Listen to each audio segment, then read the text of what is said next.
Bismillahirrahmanirrahim. Assalamualaikum warahmatullahi wabarakatuh. Alhamdulillahi wa kafa. Wassalatu wassalamu ala nabiyil mustafa wa ala alihi wa sahbihi wa man ihtada bihudahu ila yaumiddini, amma ba'du. Ma'asyiral muslimin, jamaah Bapak Ibu rahimani wa rahimakumullah. Alhamdulillah, segala puji milik Allah Subhanahu wa ta'ala yang masih melimpahkan kepada kita semua, yaitu karunia kenikmatannya, sehingga kita masih dipertemukan oleh Allah Subhanahu wa ta'ala di tempat yang mulia ini. Begitu pula kita masih dipertemukan oleh Allah Subhanahu wa ta'ala di bulan yang mulia ini. Tentunya tidak semua Pak Bu bisa dipertemukan oleh Allah Subhanahu wa ta'ala di bulan Ramadan.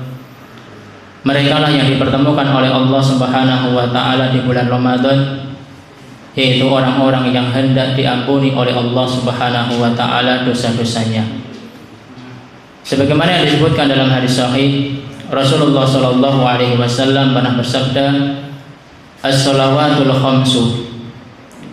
Salat 5 waktu, wal jum'atu ilal jum'ati.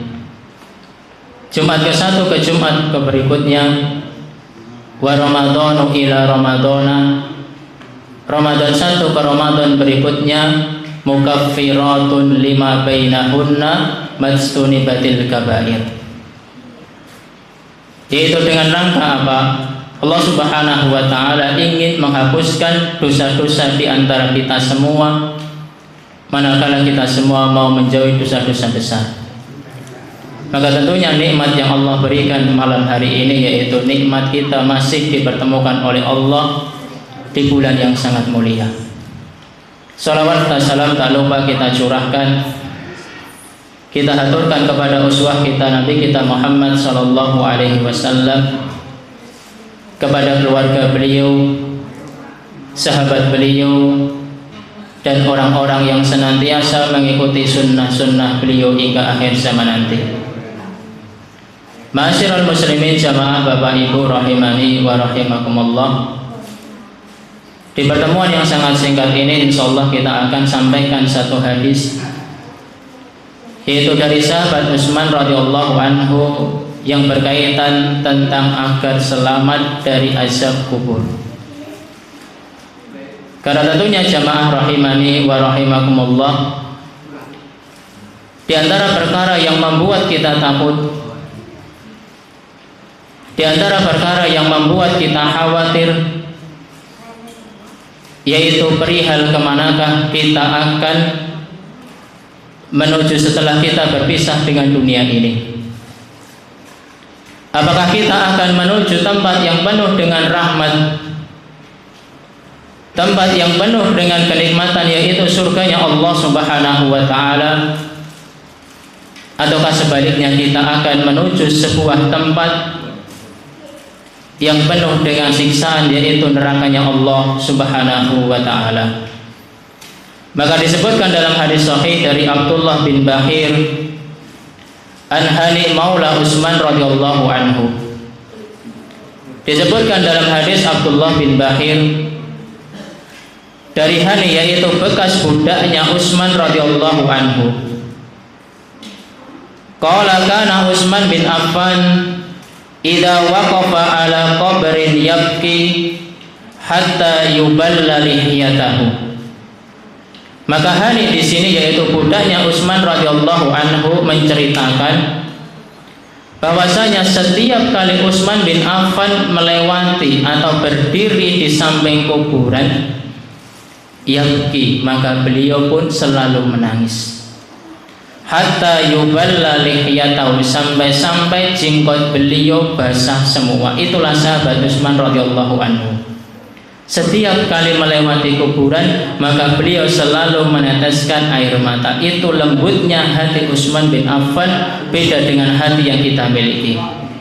Terkadang Pak Bu, kita itu sering lewat kuburan, lewat kuburannya Mbah Santri katanya, itu nggak pernah nangis sama sekali. Tetapi setiap kali Utsman bin Affan radhiyallahu anhu melewati kuburan siapapun, maka beliau sering menangis sampai-sampai jenggot beliau itu basah semua. Faqila lahu, maka dikatakan kepada sahabat Utsman, tadkurul jannata wan nar wala tabki. Wahai sahabat Utsman bin Affan radhiyallahu anhu, apakah engkau itu menangis lantaran teringat surga dan neraka? Maka janganlah engkau menangis wa tabki min hada, ataukah engkau menangis lantaran engkau melihat kuburan? Qala inna Rasulullah sallallahu alaihi wasallam. Maka Utsman pun menjawab, sesungguhnya Rasulullah sallallahu alaihi wasallam pernah bersabda, innal qabra awwalul manazilil akhirati. Sesungguhnya kuburan itu tempat persinggahan pertama kita di negeri akhirat. Fa inna jaminhu fama ba'dahu aisaru minhu. Dan barang siapa, kata beliau, yang selamat dari fitnatul qabri, dari pertanyaan-pertanyaan para malaikat, fama ba'dahu ayassaru minhu, maka setelahnya akan dipermudah oleh Allah Subhanahu wa taala. Kalau itu selamat. Wa illam yanju minhu fama ba'dahu asyaddu minhu. Sebaliknya, jika seseorang tidak selamat dari fitnatul qabri, fama ba'dahu asyaddu minhu, maka yang setelahnya tentunya akan lebih berat lagi. Qala Rasulullah sallallahu alaihi wasallam, maka beliau pun menuturkan bahwasanya Rasulullah sallallahu alaihi wasallam bersabda, ma ra'aitu mandaran qattun illa wal qabru afda'u minhu. Sesungguhnya aku tidak pernah melihat pemandangan yang sangat mengerikan kecuali kuburanlah pemandangan yang sangat mengerikan. Hadis ini diriwayatkan oleh Ibnu Majah nomor 4267. Jamaah rahimani wa rahimakumullah. Setelah kita mengenal bahwasannya fitnatul qabri adalah sesuatu yang sangat berat dalam diri ini, maka sudah sepantasnya bagi kita semua harus mengetahui tentang sebab-sebab apakah yang bisa menyelamatkan kita dari fitnatul qabri. Karena dalam agama Islam itu ada istilah nikmatul qabri, nikmat yang Allah Subhanahu wa taala segerakan dalam kubur orang-orang yang beriman. Ada juga adzabul qabri yang Allah Subhanahu wa taala segerakan di dalam kubur-kubur orang-orang yang kafir. Tentunya nikmatul qabri yang dialami orang-orang mukmin dalam kuburnya nanti jauh lebih besar kenikmatannya ketika mereka ditaruh di surga oleh Allah Subhanahu wa taala. Begitu pula sebaliknya, adzabul qabri yang dialami orang di dalam kuburnya nanti tentunya lebih dahsyat lagi ketika orang tersebut memasuki nerakanya Allah Subhanahu wa taala. Karena tentunya neraka yang paling ringan adabnya yaitu neraka yang ditempati oleh paman Nabi Shallallahu Alaihi Wasallam. Ketika diinjak bara apinya, maka kepalanya menidih. Itu neraka yang paling ringan, dan itu hanya ditempati satu orang saja, pamannya Nabi Shallallahu Alaihi Wasallam. Oleh karena itu, jamaah rahimani wa rahimakumullah, sudah sepantasnya bagi kita semua untuk mempelajari dan mengetahui amalan-amalan yang dapat menghindarkan diri kita dari siksa kubur tersebut. Maka di antara amalan yang bisa kita lakukan agar kita terhindar dari siksa kubur, yang pertama yaitu yang paling penting istiqomah dalam menjalankan ketaatan kepada Allah Subhanahu wa taala. Terlebih lagi kita berada di bulan maghfirah, bulan yang penuh dengan ampunan. Terlebih lagi kita berada di ujung terakhir bulan Ramadan, yaitu kita berada di 10 hari terakhir di bulan Ramadan, sebagaimana sabda Rasulullah sallallahu alaihi wasallam, taharrau lailatal qadri fil asri awakhiri minar Ramadan. Carilah malam Lailatul Qadar di 10 terakhir di bulan Ramadan. Karena tentunya andai kata kita mendapatkan malam Lailatul Qadar, dan kita semua Pak Bu pasti mendapatkan malam Lailatul Qadar. Tapi dalam kondisi apa kita mendapatkan malam tersebut? Karena ada orang yang mendapatkan malam Lailatul Qadar itu dalam kondisi dia benar-benar beribadah kepada Allah, sebagaimana dalam hadis, man qama lailatal qadri imanan wa ihtisaban ghufira lahu ma taqaddama min dhanbi.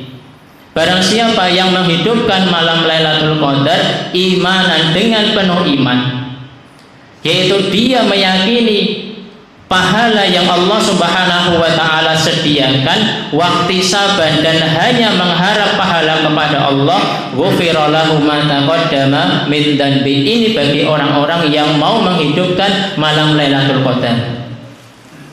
Akan tetapi yang tahu malam Lailatul Qadar itu jatuhnya kapan hanyalah Allah Subhanahu wa Ta'ala. Hanya saja kita diminta oleh Allah untuk mencari malam tersebut di malam-malam yang ganjil.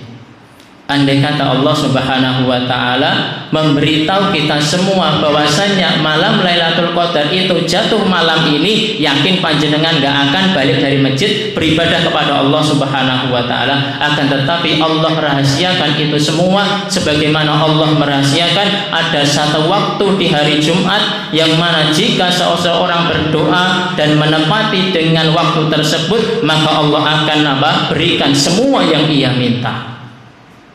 Begitu pula malam Lailatul Qadar. Allah Subhanahu wa Ta'ala hanya menjelaskan ciri-ciri malam Lailatul Qadar saja. Di antara cirinya yaitu kata Rasulullah sallallahu alaihi wasallam, Lailatul Qadri lailatun samhatun. Malam Lailatul Qadar itu yang pertama malam yang sangat mudah. Kemudian ciri yang kedua la harrotan wala baridatan. Malam tersebut tidak terasa panas, juga tidak terasa dingin. Itu yang kedua. Yang ketiga, malam Lailatul Qadar ditandakan apa? Ketika pagi harinya cahaya matahari dhaifah, tidak terasa panas, khamra, dan berwarna kemerah-merahan. Itu hanya ciri-ciri malam Lailatul Qadar. Karena Allah menyembunyikan itu semua, tentunya ada rahasianya agar kita selalu istiqomah beribadah kepada Allah Subhanahu wa Ta'ala. Oleh karena itu jamaah rahimani wa rahimakumullah, jangan sampai kita hanya mencukupkan ibadah di malam-malam ganjil saja. Karena kita belum tentu bertemu dengan malam Lailatul Qadar, akan tetapi ibadah itu harusnya kita lakukan secara istiqomah. Maka di bulan Ramadan Allah Subhanahu wa Ta'ala sudah mendidik kita semua untuk melakukan sholat malam dengan harapan apa? Di bulan Ramadan, luar Ramadan nanti kita pun masih bisa menjaga sholat malam kita. Di bulan Ramadan pula Allah Subhanahu wa Ta'ala mendidik kita dengan membaca Al-Quran dengan harapan apa? Di luar bulan Ramadan nanti kita pun masih mau membaca Al-Quran. Di bulan Ramadan pula Allah Subhanahu wa Ta'ala mendidik kita untuk berpuasa 30 hari secara full. Maka di luar bulan Ramadan nanti, andai kata ada puasa Senin dan Kamis dan puasa-puasa yang lainnya, tentunya akan lebih ringan andai kata kita melakukannya dengan iman wa ihtisaban kepada Allah Subhanahu wa Ta'ala. Bahkan Allah Subhanahu wa Ta'ala berfirman, innal ladzina qalu rabbunallah summa istaqamu tatanazzalu alaihimul malaikah. Sesungguhnya orang-orang yang berkata rabbunallah, Rabb kami adalah Allah Subhanahu wa Ta'ala, summa istaqamu, kemudian mereka istiqomah di atas perkataan mereka, tatanazzalu alaihimul malaikah, maka malaikat pun akan turun kepada mereka dengan mengatakan alla takhafu wa la tahzanu. Janganlah kalian merasa takut, janganlah kalian merasa bersedih. Wa absyiru bil jannati allati kuntum tu'adun. Bergembiralah kamu dengan surga yang telah dijanjikan oleh Allah Subhanahu wa ta'ala. Ingat, janji Allah bukan seperti janji para caleg. Janji Allah adalah pasti. Andai kata Allah berjanji untuk orang-orang yang demikian adalah surga, pasti Allah berikan surga kepada kita. Kalau janji caleg ini kan banyak, Bu. Belum tentu semuanya dilakukan. Bahkan janjinya semuanya nggak ada dilakukan, itu wajar karena manusia. Akan tetapi jika yang berjanji Allah Subhanahu wa ta'ala, Rabb pemilik surga, maka kita pun akan diberikan surga oleh Allah Subhanahu wa ta'ala. Itu yang pertama. Di antara hal yang kedua yang bisa kita lakukan agar kita terhindar dari azab kubur, yaitu berdoa dan senantiasa meminta perlindungan kepada Allah Subhanahu wa ta'ala. Inilah yang diperintahkan Rasul kita Shallallahu alaihi wasallam. Rasulullah Shallallahu alaihi wasallam mengajari satu doa kepada kita semua. Padahal kita tahu bahwasanya Rasulullah itu makhluk yang mulia, orangnya maksum, dijamin surga oleh Allah Subhanahu wa ta'ala. Akan tetapi beliau pun selalu berdoa dengan doa ini di penghujung sholat beliau. Beliau selalu mengatakan, Allahumma inni a'udzubika min adzabi jahannam.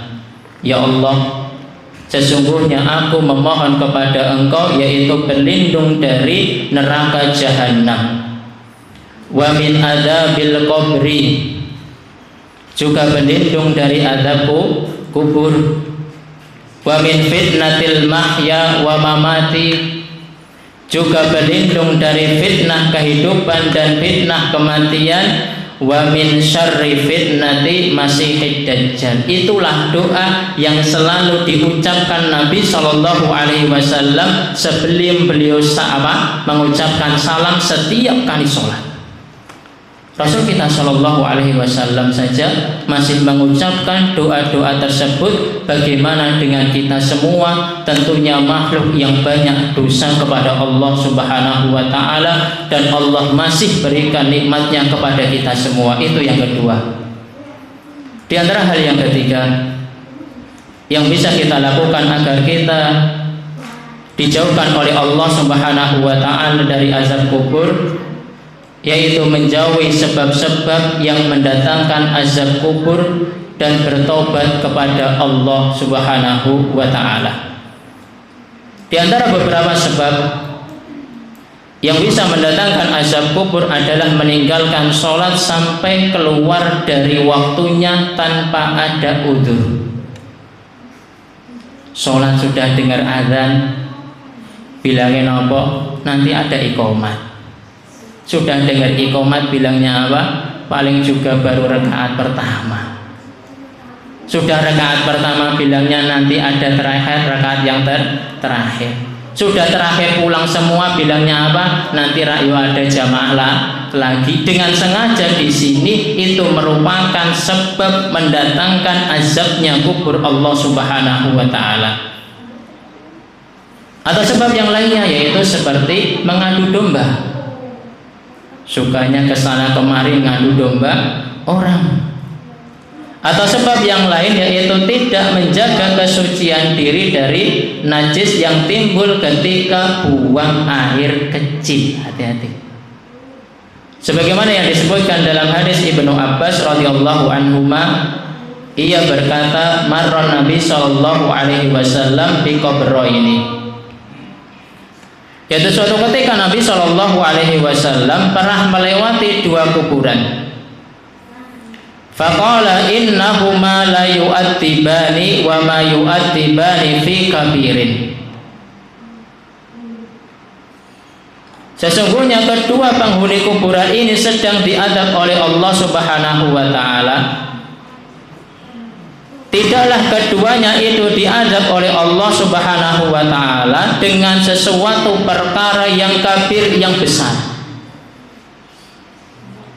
Amma ahaduhuma fakanu la yastatiru minal bauli. Beliau menyebutkan salah satu di antara penghuni kuburan ini diazab oleh Allah Subhanahu wa taala lantaran dia tidak bersih ketika buang air kecil. Padahal perkara buang air kecil itu kalaulah kita lihat perkara yang sepele. Tapi ternyata apa? Lantaran dia tidak bersih dari air kecilnya, itu bisa menyebabkan dia mendapatkan azab Allah Subhanahu wa taala. Wa ammal akharu fakana yamsi bin namimati. Adapun pemilik kuburan yang kedua diazab oleh Allah Subhanahu wa taala lantaran dia orang yang hidup di dunia suka mengadu domba. Summa akhadha jaridatan rotbatan. Kemudian Nabi Shallallahu alaihi wasallam mengambil pelepah korma rotbatan yang masih basah. Fasaqqahuma nisfaini fagharaza fi kulli qabrin wahidatan. Kemudian pelepah korma tersebut dibelah menjadi dua, kemudian ditancapkan setiap kubur itu satu. Qalu ya Rasulullah lima fa'alta hadza. Maka para sahabat pun bertanya, wahai Rasulullah Shallallahu alaihi wasallam, kenapa engkau melakukan demikian ini? Karena di sini Rasulullah menyontohkan yaitu pelepah kurma bukan dengan yang lainnya. Bukan dengan bunga, bukan dengan air, tapi Rasulullah mencontohkan hanya dengan pelepah kurma, dan itu hanya yang dialami Nabi Shallallahu alaihi wasallam, kita nggak bisa. Maka beliau mengatakan, qala la'allahu yukhaffif anhuma ma lam yahbisa. Beliau menjawab, mudah-mudahan dengan itu semua pemilik kuburan tersebut diringankan azabnya selama pelepah kurma tersebut belum kering. Ini yang ketiga.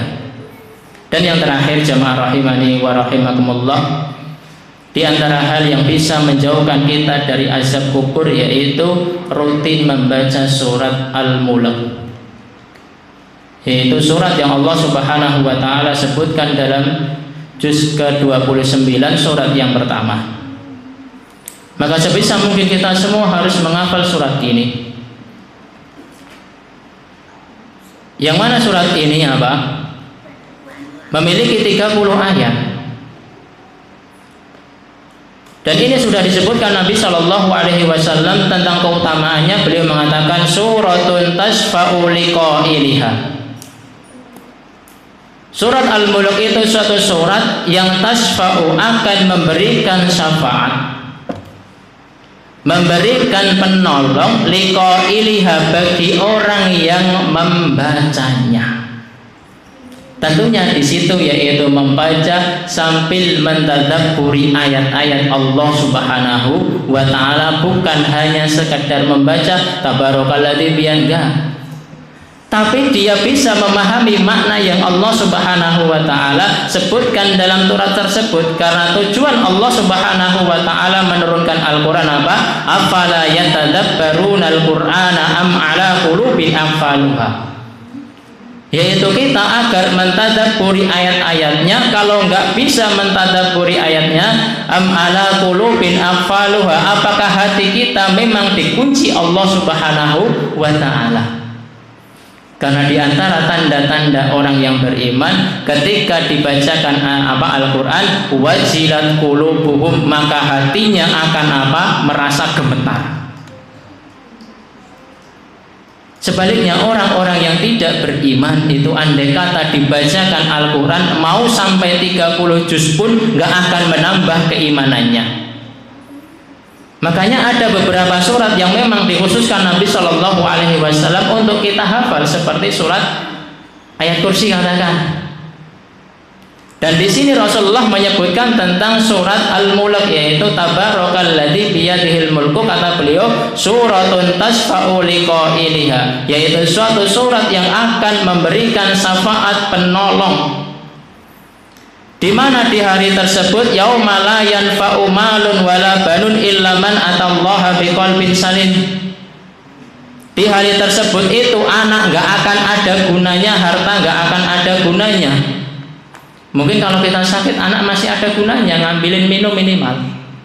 Kalau kita sakit mungkin harta juga masih ada gunanya. Tapi di hari tersebut nanti harta itu sudah nggak ada gunanya, anak pun nggak ada gunanya. Illa man atallaha biqalbin salim, kecuali orang yang datang kepada Allah dengan hati yang selamat.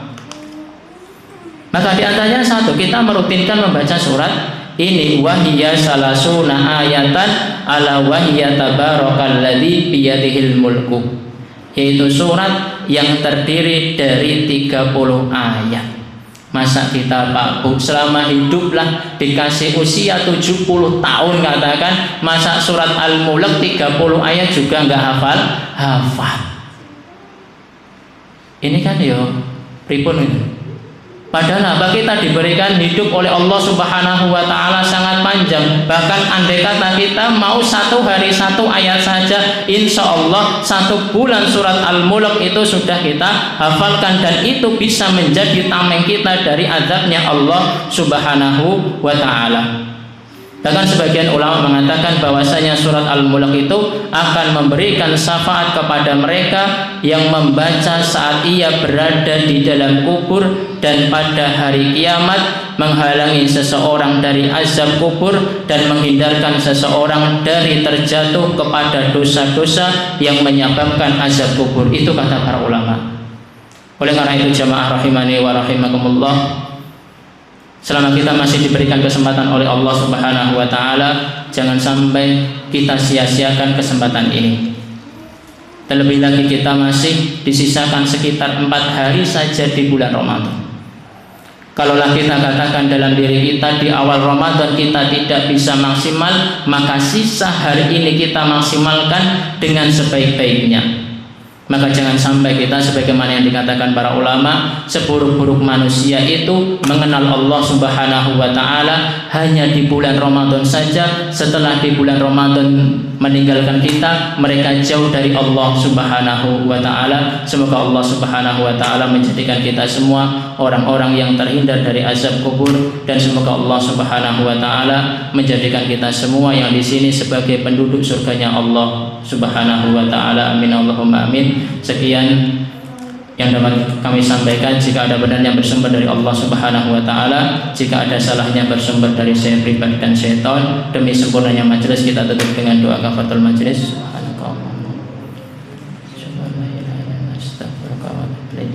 Akhirul kalam, assalamualaikum warahmatullahi wabarakatuh.